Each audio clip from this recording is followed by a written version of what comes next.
நான் ரீசெண்டாக ஸ்கூலுக்கு ரொம்ப லேட்டாக போகிறனால டீச்சர் எனக்கு இம்போசிஷன் கொடுத்துருக்காங்க. நான் 100 டைம்ஸ் லேட்டாக வர மாட்டேன்னு எழுதிட்டு போகணுமா. ஸோ நான் ஒரே லைனை 100 டைம்ஸ் திருப்பி திருப்பி எழுதணும். அது கொஞ்சம் கஷ்டம்தான். ஆனால் கோடிங்கில் இந்த ப்ராப்ளம் இல்லை. நம்ம ஃபார் லூப் கிட்ட ஜஸ்ட் சொன்னாலே போதும், அதுவே நமக்காக 100 டைம்ஸ் அந்த ஒர்க்கை பண்ணி தந்துடும். ஃபார் லூப்க்கு ஒரு பேசிக் ஸ்ட்ரக்சர் இருக்குது. Initialization, condition and increment. இதை சிம்பிளாக ஸ்டார்ட், ஸ்டாப் அண்ட் அப்டேட் அப்படின்னு சொல்லிக்கலாம். இதை நம்ம கோடிங்கில் பார்ப்போம். For let I is equal to 1 அப்படின்னா எங்கேருந்து ஸ்டார்ட் ஆகணும்னு சொல்கிறது.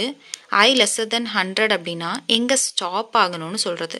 எனக்கு இப்போ 1லேருந்து 100 வரை வேல்யூ இன்க்ரீஸ் ஆகணும் இல்லையா, அதனால தான் I++ கொடுத்து வச்சுருக்கேன்.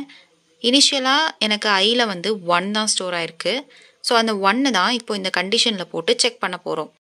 1 100 விட சின்னதா இல்லை ஈக்குவலான்னு சொல்லிட்டு செக் பண்ணுறோம். பேசிக்காக 1 100 விட சின்னது தான். ஸோ இந்த கண்டிஷன் சாட்டிஸ்ஃபை ஆகும். இந்த லூப்குள்ளே போய் பார்க்கும். இந்த லூப்பில் நான் ஒரு console.log தான் கொடுத்துருக்கேன். அதுக்குள்ளே ஒரு வேரியபிள், அது கூட ஒரு ஸ்ட்ரிங்கையும் நான் கன்கார்டினேட் பண்ணியிருக்கேன். ஸோ இந்த வேரியபிள் எனக்கு எந்த வேல்யூ வருது அப்படின்னா 1 தான் வருது. ஸோ 1 ஐஃபன் நான் இனிமேல் லேட்டாக வரமாட்டேன் அப்படிங்கிற அந்த ஒரு சென்டென்ஸ் எனக்கு பிரிண்ட் ஆகும். பிரிண்ட் ஆனதுக்கப்புறம் எனக்கு ஆட்டோமேட்டிக்காக இன்க்ரிமெண்ட் ஆகி ஆல்ரெடி இருக்கிற வேல்யூ கூட 1 ஆட் ஆகி எனக்கு 2ன்னு சொல்லிட்டு வரும். ஸோ 2 100 விட சின்னதா இல்லை ஈக்குவலா அப்படின்னு சொல்லிட்டு செக் பண்ணுறோம். கண்டிஷன் சாட்டிஸ்ஃபை ஆகும்னா ஆகி இந்த லூப்குள்ளே எட்டி பார்க்கும். இங்கே நான் திருப்பி அதே லைன் தான் எக்ஸிக்யூட் ஆகும். எனக்கு ஐயில் இப்போதைக்கு எனக்கு 2ன்னு இருக்கு. அந்த 2 கூட ஐஃபன் நான் இனி லேட்டாக வரமாட்டேன் அப்படிங்கிற அந்த சென்டென்ஸ் எனக்கு பிரிண்ட் ஆகும். ஆனதுக்கப்புறம் எனக்கு திருப்பி இன்க்ரிமெண்ட் ஆகி 3 அப்படின்னு சொல்லிட்டு வரும். ஸோ இதே மாதிரி எனக்கு 100 டைம்ஸ் நடக்கும். இப்போது இன்க்ரிமெண்ட் ஆகி 101 வருதுன்னு சொல்லி வச்சுப்போம். ஸோ 101 100 விட சின்னதா இல்லை ஈக்குவலா அதுவும் இல்லை. ஸோ அந்த டைம் என்ன ஆகும்னா இந்த கண்டிஷன் அன்சாட்டிஸ்ஃபைடு ஆகிரும். ஓகேவா.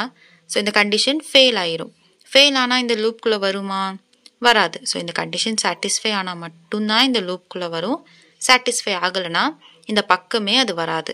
ஸோ ஆட்டோமேட்டிக்காக நம்மளுக்கு 100 டைம்ஸ் நான் இங்கே கொடுத்துருக்குற ஸ்டேட்மெண்ட் எனக்கு பிரிண்ட் ஆகும். அதோட எனக்கு லூப் ஸ்டாப் ஆயிரும். ஸோ ஃபார் லூப்பில் நான் ஃபிக்ஸ்டாக கண்டிஷன் கொடுத்து நம்ம யூஸ் பண்ணிக்கலாம்.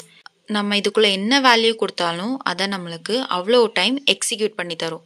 ஸோ இங்கே நம்மளுக்கு எத்தனை தடவை அதை நடக்கணும் அண்ட் என்ன நடக்கணும்னு சொல்லி கொடுத்தா மட்டும் போதும்.